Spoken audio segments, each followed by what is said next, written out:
Chapter 9 The Midnight Duel. Duel. You know the kind of fight. Not a duel. Sorry. Chapter 9 The Midnight Duel. Harry had never believed he would meet a boy he hated more than Dudley. But that was before he met Draco Malfoy. Still, first-year Gryffindors only had potions with the Slytherins, so they didn't have to put up with Malfoy much. Or at least, they didn't until they spotted a notice pinned up on the Gryffindor common room, which made them all groan. Flying lessons would be starting on Thursday, and Gryffindor and Slytherin would be learning together. Typical, said Harry darkly. Just what I always wanted, to make a fool of myself on a broomstick in front of Malfoy. He had been looking forward to learning to fly more than anything else. You don't know you make a fool out of yourself, said Ron reasonably. Anyway, I know Malfoy's always going on about how good he is at Quidditch, but I bet that's all talk. Malfoy certainly did talk about flying a lot. He complained loudly that first years never getting into the house Quidditch teams, and told long boastful stories which always seemed to end with him narrowly escaping muggles and helicopters. He wasn't the only one, though. The way Seamus Finnegan told it, he'd spent most of his childhood zooming around in the countryside on his broomstick. Even Ron would tell anyone who'd listen about the time he'd almost hit a hang glider on Charlie's old broom. Everyone from wizarding families talked about Quidditch constantly. Ron had already had a big argument with Dean Thomas, who shared their dormitory, about football. Ron couldn't see what was exciting about a game with only one ball, where no one was allowed to fly. Harry had caught Ron prodding Dean's poster of West Ham football team, trying to make the players move. Neville had never been on a broomstick in his life, because his grandmother had never let him near one. Privately, Harry felt she'd had good reason, because Neville managed to have an extraordinary number of accidents, even with both feet on the ground. Hermione Granger was almost as nervous about flying as Neville was. This was something you couldn't learn by heart out of a book. Not that she hadn't tried. At breakfast on Thursday, she bored them all stupid with flying tips she'd got out of a library book called Quidditch Through the Ages. Neville was hanging on to her every word, desperate for anything that might help him hang on to his broomstick later. But everybody else was very pleased when Hermione's lecture was interrupted by the arrival of the post. Harry hadn't had a single letter since Hagrid's note, something that Malfoy had been quick to notice, of course. Malfoy's eagle owl was always bringing him packages of sweets from home, which he opened gloatingly at his Slytherin table. A barn owl brought Neville a small package from his grandmother. He opened it excitedly and showed them a glass ball the size of a large marble, which seemed to be full of white smoke. "It's a Remembrall," he explained. "Gran knows I forget things. This tells you if there's something you've forgotten to do. Look, you hold it tight like this, and if it turns red—" Oh, his face fell, because the Remembrall had suddenly glowed scarlet. "You've forgotten something." Neville was trying to remember what he'd forgotten when Draco Malfoy, who was passing the Gryffindor table, snatched the Remembrall out of his hand. Harry and Ron jumped to their feet. They were half hoping for a reason to fight Malfoy, but Professor McGonagall, who could spot trouble quicker than any teacher in the school, was there in a flash. "What's going on?" Malfoy's got my Remembrall, Professor." Scowling, Malfoy quickly dropped the Remembrall back on the table. "Just looking," he said, and he sloped away with Crabbe and Goyle behind them. At 3:30 that afternoon, Harry, Ron, and the other Gryffindors hurried down the front steps into the garden for their first flying lesson. It was a clear, breezy day, and the grass rippled under their feet as they marched down the sloping lawns towards a smooth lawn on the opposite side of the grounds to the Forbidden Forest, whose trees were swaying darkly in the distance. The Slytherins were already there, and so were 20 broomsticks, lying in neat lines on the ground floor. Harry had heard Fred and George Weasley complain about the school brooms, saying that some of them started to vibrate if you flew too high, or always flew slightly to the left. Their teacher, Madame Hooch, arrived. She had short grey hair and yellow eyes like a hawk. "Well, what are you waiting for?" she barked. "Everyone stand by a broomstick. Come on, hurry up." Harry glanced down at his broom. It was old, and some of the twigs stuck out at odd angles. "Sorry, babe, I'm trying really hard, I promise."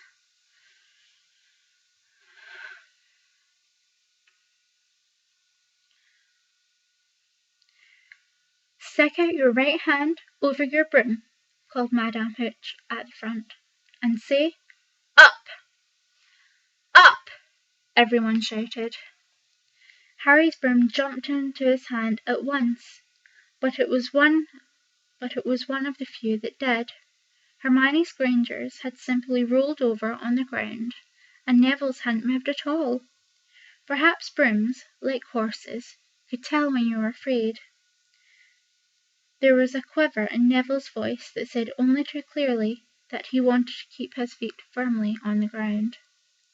Madame Hooch then showed them how to mount their brooms without sliding off the end, and walked up and down the rows, correcting their grips. Harry and Ron were delighted when she told Malfoy he'd been doing it wrong for years. "Now, when I blow my whistle, you kick off from the ground hard," said Madame Hooch. "Keep your brooms steady, rise a few feet, and then come straight back down by leaning forward slightly. On my whistle. 3, 2..." But Neville, nervous and jumpy, and frightened of being left on the ground, pushed off hard before the whistle had touched Madame Hooch's lips. "Come back, boy!" she shouted, but Neville was rising straight up like a cork shot out of a bottle. 12 feet, 20 feet. Harry saw his scared white face look down at the ground, saw him gasp, slip sideways off the broom, and wham! A thud and a nasty crack, and Neville lay face down on the grass in a heap. His broomstick was still rising higher and higher, and started to drift lazily towards the Forbidden Forest and out of sight. Madame Hooch was bending over Neville, her face as white as his. "Broken wrist," Harry heard her mutter. "Come on, boy. It's all right. Up you get." She turned to the rest of the class. "None of you is to move while I take this boy to the hospital wing. You leave those brooms where they are, or you'll be out of Hogwarts quicker before you can say Quidditch. Come on, dear." Neville, his face tear straight, clutching his wrist, hobbled off with Madame Hooch, who had her arm around him. No sooner were they out of earshot than Malfoy burst into laughter. "Did you see his face? The great lump." The other Slytherins joined in. "Shut up, Malfoy," snapped Parvati Patil. "Oh, sticking up for Longbottom," said Pansy Parkinson, a hard-faced Slytherin girl. "Never thought you'd like fat little crybabies, Parvati." Look, said Malfoy, darting forward and snatching something out of the grass. It's that stupid thing Longbottom's grand sent him. The Remembrall glittered in the sun as he held it up. Give it here, Malfoy, said Harry quietly. Everyone stopped talking to watch. Malfoy smiled nastily. I think I'll leave it somewhere for Longbottom to collect.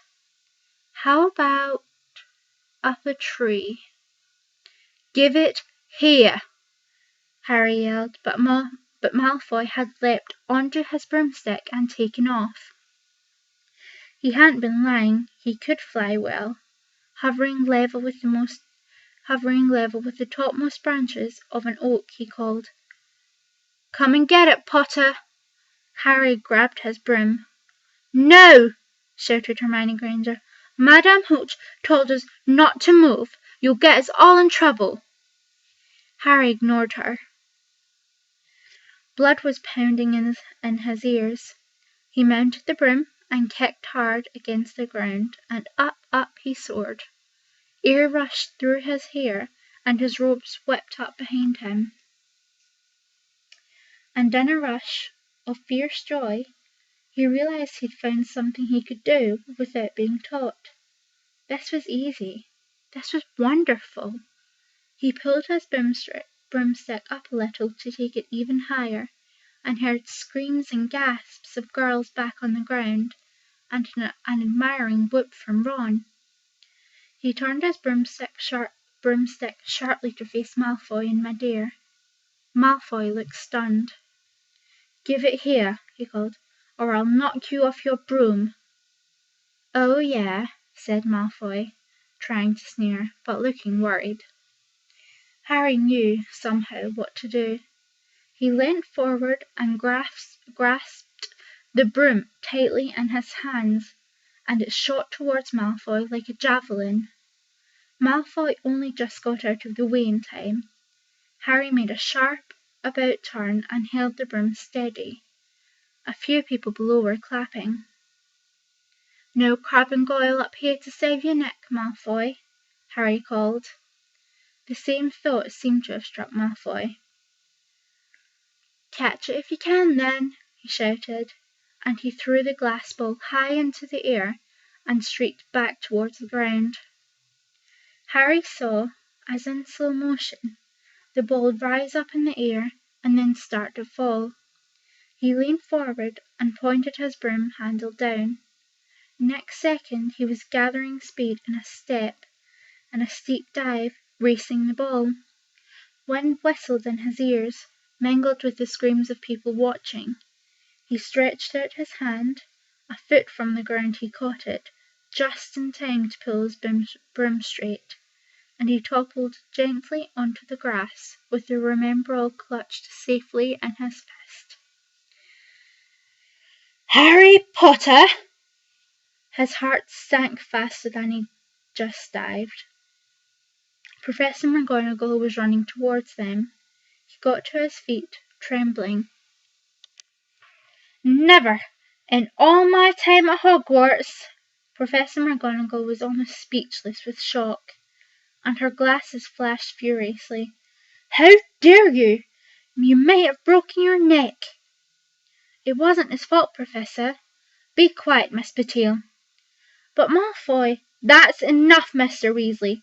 Potter, follow me now." Harry caught sight of Malfoy, Crabbe and Goyle's triumphant faces as he left, walking numbly in Professor McGonagall's wake as she strode towards the castle. He was going to be expelled. He just knew it. He wanted to say something to defend himself, but there seemed to be something wrong with his voice. Professor McGonagall was sweeping along without even looking at him. He had to jog to keep up. Now he'd done it. He hadn't even lasted 2 weeks. He'd be packing his bags in 10 minutes. What would the Dursleys say when he turned up at their doorstep? Up the front steps, up the marble staircase inside, and still Professor McGonagall didn't say a word to him. She wrenched open doors and marched along corridors with Harry trotting miserably behind her. Maybe she was taking him to Dumbledore. He thought of Hagrid, expelled but allowed to stay as a gamekeeper. Perhaps he could be Hagrid's assistant. His stomach twisted as he imagined it, watching Ron and the others becoming wizards, while he stumped around the grounds, carrying Hagrid's bag. Professor McGonagall stopped outside a classroom. Professor McGonagall stopped outside a classroom. She opened the door and poked her head inside. "Excuse me, Professor Flitwick, could I borrow wood for a moment?" Wood? Thought Harry, bewildered. Was wood a cane she was going to use on him? Kingy. But Wood turned out to be a person, a burly fifth-year boy who came out of Flitwick's class looking confused. "Follow me, you two," said Professor McGonagall, and they marched up the corridor, Wood looking curiously at Harry. "In here."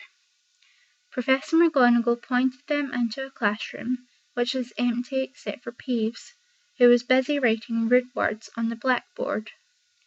"Out, Peeves!" she barked. Peeves threw the chalk into a bin, which clanged loudly, and he swooped out cursing.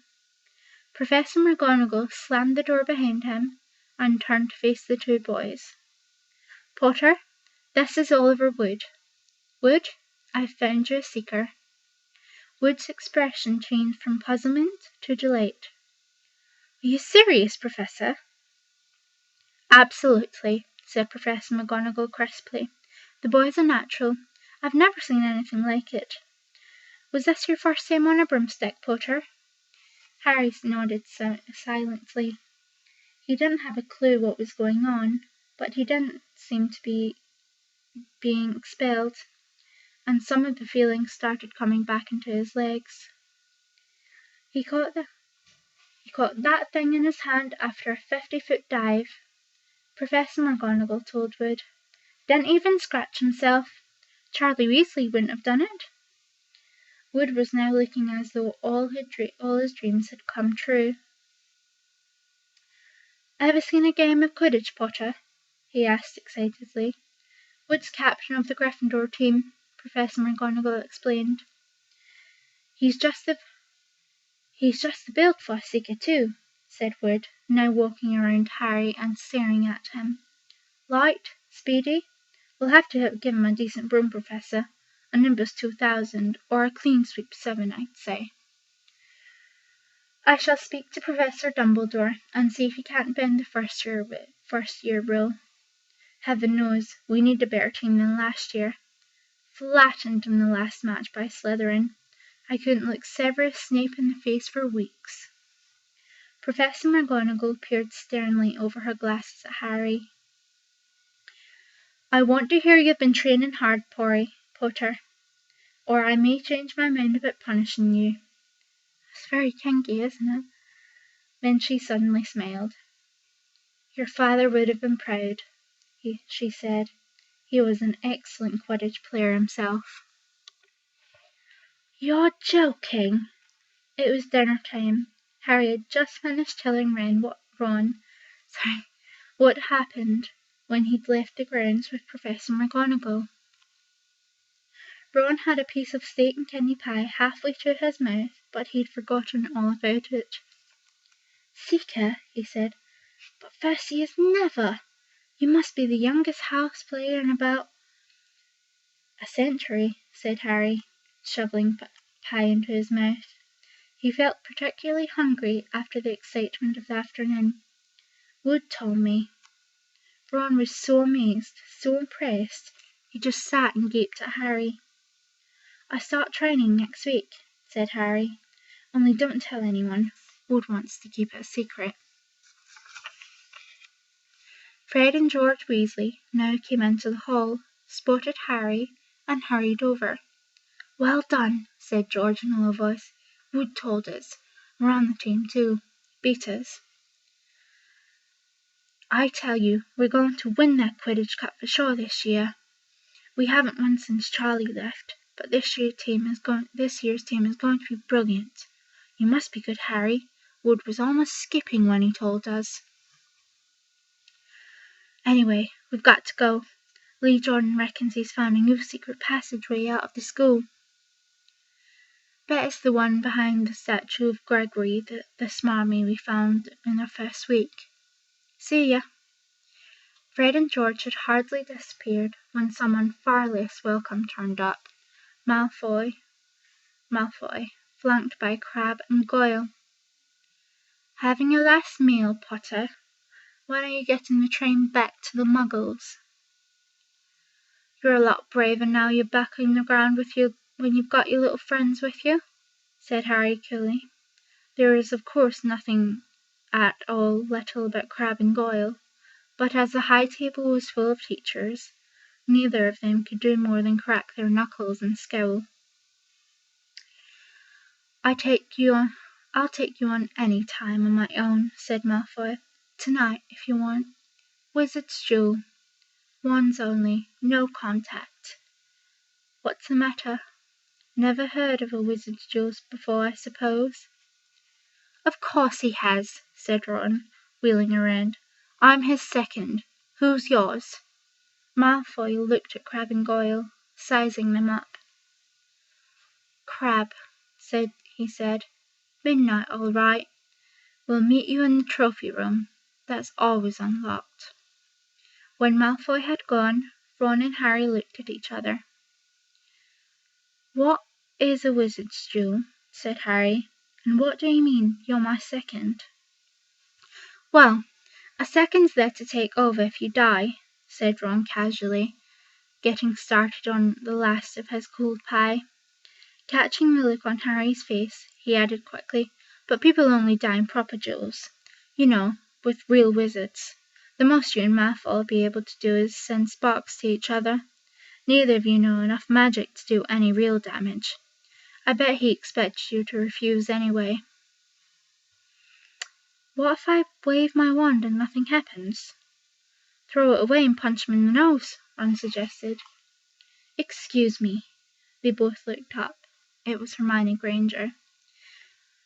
Can't a person eat in peace in this place? Said Ron. Hermione ignored him and spoke to Harry. I couldn't help overhearing what you and Malfoy were saying. Bet you could, Ron muttered. And you mustn't go wandering around the school at night. Think of the points you'll lose Gryffindor if you're caught. And you're bound to be. It's really very selfish of you. And it's really none of your business, said Harry. Goodbye, said Ron. All the same, it wasn't what you'd call the perfect end to the day. As Harry lay awake, much later, listening to Dean and Seamus falling asleep, Neville wasn't back from the hospital wing. Ron had spent all evening giving him advice such as, if he tries to curse you, you'd better dodge it, because I can't remember how to block them.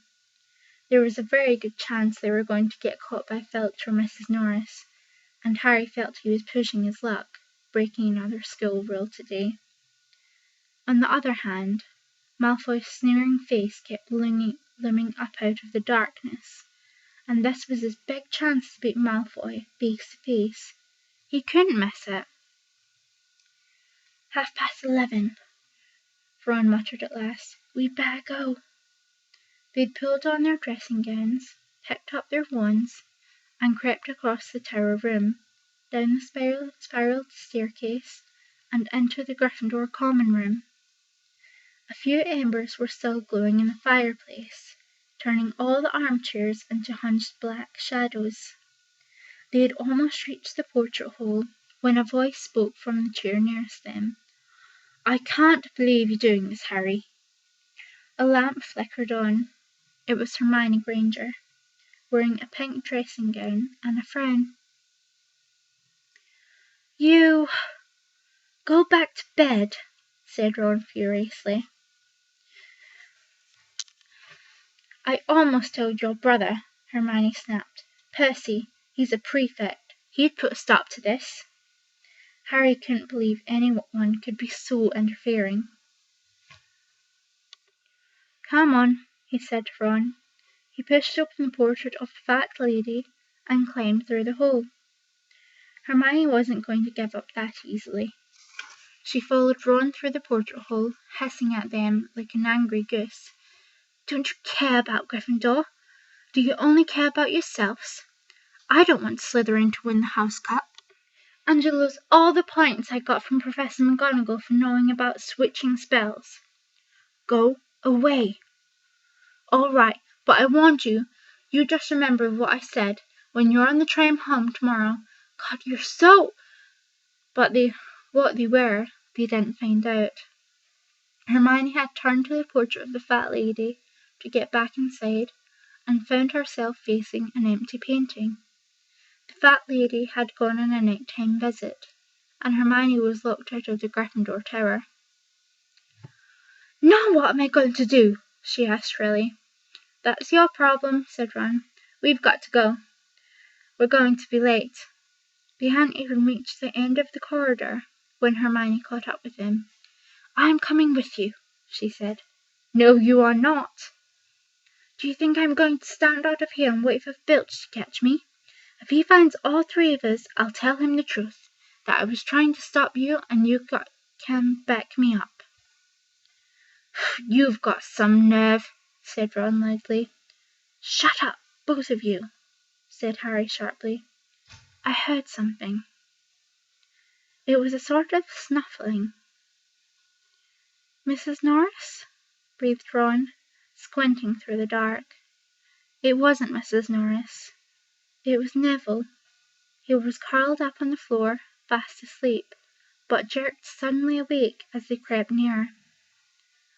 Thank goodness you found me. I've been out here for hours. I can't remember the new password to get to bed. Keep your voice down, Neville. The password's Pig Snout, but it won't help you now. The fat lady's gone off somewhere. How's your arm? Said Harry. Fine, said Neville, showing them. Madame Pomfrey mended it in about a minute. Good. Well, look, Neville, we've got to be somewhere. We'll see you later. Don't leave me, said Neville, scrambling to his feet. I don't want to stay here alone. The bloody burn's been passed twice already. He looked at his watch and then glared furiously at Hermione and Neville. Ron looked furiously at his watch, then glared furiously at Hermione and Neville. If either of you get us caught, I'll never rest until I've let that curse of the bogies Krill told us about and used it on you. Hermione opened her mouth, perhaps to tell Ron exactly how to use the curse of the bogies, but Harry hissed at her to be quiet and beckoned them all forward. They flitted along the corridor, striped with bars of moonlight from the high windows. At every turn, Harry expected to run into Filch or Mrs. Norris, but they were lucky. They sped up a staircase to the third floor and tiptoed towards the trophy room. Malfoy and Crabbe weren't there. The crystal trophy cases glimmered where the moonlight caught them. Cups, shields, plates, and statues winked silver and gold in the darkness. They edged along the walls, keeping their eyes on the door at either end of the room. Harry took out his wand in case Malfoy leapt in at once and started at once. The minutes crept by. He's late. Maybe he chickened out, Ron whispered. Then a noise in the next room made them jump. Harry had only just raised his wand when they heard someone speak, and it wasn't Malfoy. Sniff around, my sweet. They might be lurking in the corner. It was Filch speaking to Mrs. Norris. Horror struck. Harry waved madly at the other three to follow him as quickly as possible. They scurried silently towards the door, away from Filch's voice. Neville's robes had barely been whipped round the corner when they heard Filch enter the trophy room. They're in here somewhere, they heard him mutter. Probably hiding. This way, Harry mouthed to the others, and petrified, they began to creep down a long gallery full of suits of armour. They could hear Filch getting nearer. Neville suddenly let out a frightened squeak and broke into a run. He tripped, grabbed Ron around the waist, and the pair of them toppled right into a suit of armour. The clanging and crashing were enough to wake the whole castle. "Run!" Harry yelled, and the four of them sprinted down the gallery, not looking back to see whether Filch was following. They swung around the doorpost and galloped down one corridor, then another, Harry in the lead without any idea where they were going. They ripped through a tapestry and found themselves in a hidden passageway, hurtled along it, and came out near their charms classroom, which they knew was miles from the trophy room. "I think we've lost him," Harry panted, leaning against the cold wall and wiping his forehead. Neville was bent double, wheezing and spluttering. "I told you," Hermione gasped, clutching at a stitch in her chest. I told you." "We've got to get back to the Gryffindor Tower," said Ron, "quickly as possible." "Malfoy tricked you," Hermione said to Harry. "You realize that, don't you? He was never going to meet you. Filch knew someone was going to be in the trophy room. Malfoy must have tipped him off." Harry thought she was probably right, but he wasn't going to tell her that. "Let's go." It wasn't going to be that simple. They hadn't gone more than a dozen paces when a doorknob rattled, and something came shooting out of the classroom in front of them. It was Peeves. He caught sight of them and gave a squeal of delight. "Shut up, Peeves, please, you'll get us thrown out." Peeves cackled. "Wandering around at midnight, echo firsties? Tut, tut, tut. Naughty, naughty, you'll get caughty." "Not if you don't give us away, Peeves, please." "Should tell Filch, I should," said Peeves in a saintly voice, but his eyes glittered wickedly. "It's for your own good, you know." "Get out of the way," snapped Ron, taking a swipe at Peeves. This was a big mistake. "Students out of bed!" Peeves bellowed. "Students out of bed! Down the trams corridor!" Ducking under Peeves, they ran for their lives, right to the end of the corridor, where they slammed into a door, and it was locked. "This is it," Ron moaned, as they pushed helplessly at the door. "We're done for. This is the end." They could hear footsteps.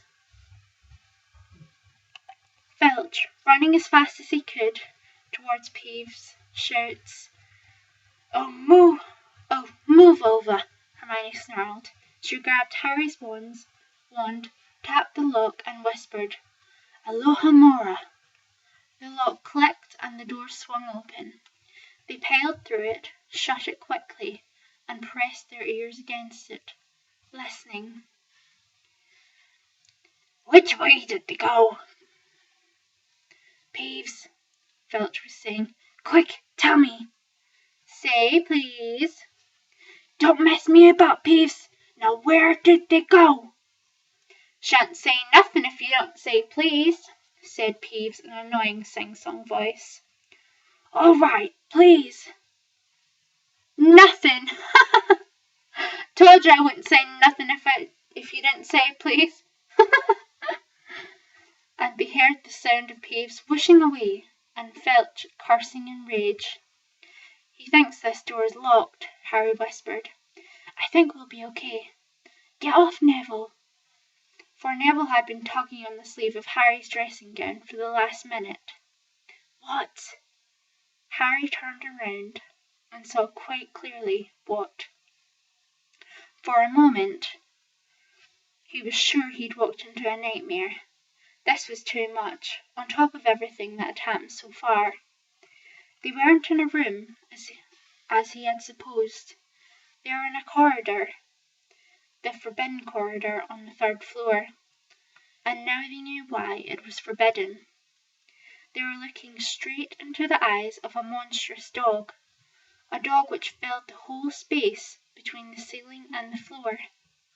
It had 3 heads, 3 pairs of rolling eyes, mad eyes, 3 noses, twitching and quivering in their direction, 3 drilling mouths, saliva hanging in slivery ropes from the yellowish fangs. It was standing quite still, all 6 eyes staring at them, and Harry knew that the only reason they weren't already dead was that their sudden appearance had taken it by surprise. But it was getting over that. There was no mistaking that. But there was no mistaking what those thunderous growls meant. Harry groped for the doorknob. Between Filch and death, he'd take Filch. They fell backwards. Harry slammed the door shut, and they ran. They almost flew back down the corridor. Filch must have hurried off to look for them somewhere else, because they didn't see him anywhere.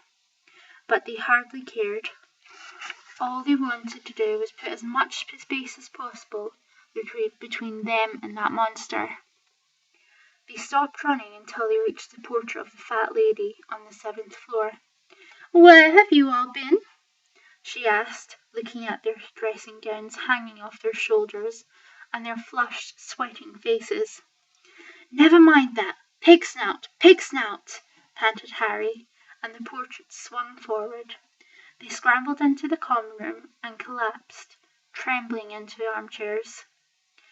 It was a while before any of them said anything. Neville, indeed, looked as though he'd never speak again.